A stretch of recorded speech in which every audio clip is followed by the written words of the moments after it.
السلام علیکم، میں ہوں مصطفیٰ احسان، آپ دیکھ رہے ہیں PNN ٹی وی۔ افسوسناک خبر ہے گوجرانوالہ سے، جہاں گوجرانوالہ سے تعلق رکھنے والے ملک کی ممتاز مذہبی اور روحانی شخصیت نامور عالم دین اور عاشق رسول پیر ابو طاہر مولانا عبدالعزیز چشتی انتقال کر گئے ہیں۔ یہ افسوسناک خبر ہے جو PNN ٹی وی کے ویورز سے شیئر کی جا رہی ہے۔ مرحوم مولانا عبدالعزیز چشتی علالت کے باعث میو ہسپتال لاہور میں زیر علاج تھے، جہاں یہ آج سحری ٹائم اپنے خالق کی سے جا ملے۔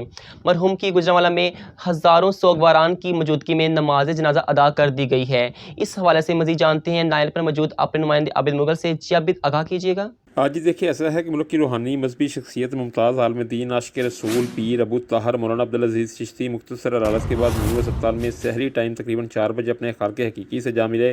مرحوم پیر ابو طاہر عبدالعزیز چشتی علالت کے باعث میو ہسپتال لاہور میں داخل تھے۔ مولانا عبدالعزیز چشتی کی وفات کی خبر پورے ملک میں جنگل میں آگ کی طرح پھیل گئی، جس کے بعد مرحوم کے ہزاروں کی تعداد میں مریدین اور ان سے پیار کرنے والے اور ملک کے نامور علماء کرام، پیران اعظام، ناسخاں حضرات اور شہر کے عوامی، سماجی، سیاسی، کاروباری اور زندگی کے دیگر شعبہ سے وابستہ شخصیات ایک کثیر تعداد میں مرحوم کی نماز جنازہ میں شرکت کے لیے شیراں باغ پہنچے۔ پیر ابو طاہر عبدالعزیز چشتی کی نماز جنازہ سے قبل علماء کرام مرحوم کی زندگی بھر میں دین اسلام کی سربلندی کے لیے کی جانے والی کاوشیں اور بالخصوص ناموس رسالت کے حوالے سے ان کی جرأت مندانہ اور دلیرانہ کردار پر ان کو بھرپور خراج تحسین پیش کرتے رہے۔ اس موقع پر شیراں باغ کے پارک میں جنازہ میں شرکت کے لیے ملک بھر سے آنے والے عاشقان رسول علیہ السلام کے رش کے باعث دل دھرنے کو جگہ نہ تھی۔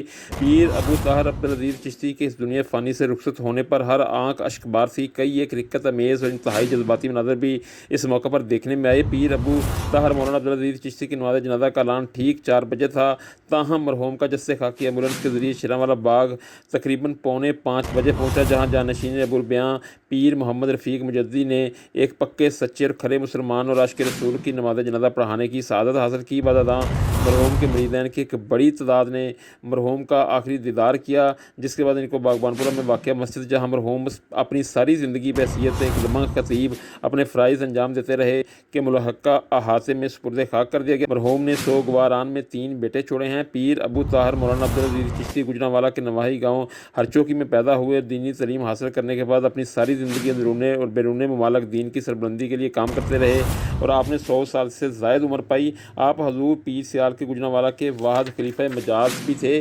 مرحوم کے انتقال پر عالمی شہرت یافتہ ناسخاں اور شہر کی ممتاز سماجی سیاسی شخصیت عتیق الرحمان شیخ اور مسلم لیگ کے رہنما، عوامی سماجی مذہبی شخصیت محمد اکرام بابر و دیگر نے گہرے دکھ اور رنج کا اظہار کیا ہے اور کہا ہے کہ مولانا عبدالعزیز چشتی فرد واحد نہیں بلکہ ایک ادارہ کی حیثیت رکھتے تھے۔ مرحوم کی دین اسلام اور نبی کریم علیہ السلام کی ناموس کی حفاظت کے لیے ادا کی جانے والی دلیرانہ اور جرأت مندانہ خدمات کو برسوں یاد رکھا جائے گا، اور ان کے انتقال کے بعد ہمیں مرحوم کے ورثہ سے نہیں بلکہ ہر کسی کو اپنے آپ سے تعزیت کرنی چاہیے۔ مرحوم مولانا ابو طاہر عبدالعزیز چشتی شہنشاہ خطابت تھے اور ان کے انتقال کے بعد پیدا ہونے والے خلا کو کبھی بھی پر نہیں کیا جا سکے گا۔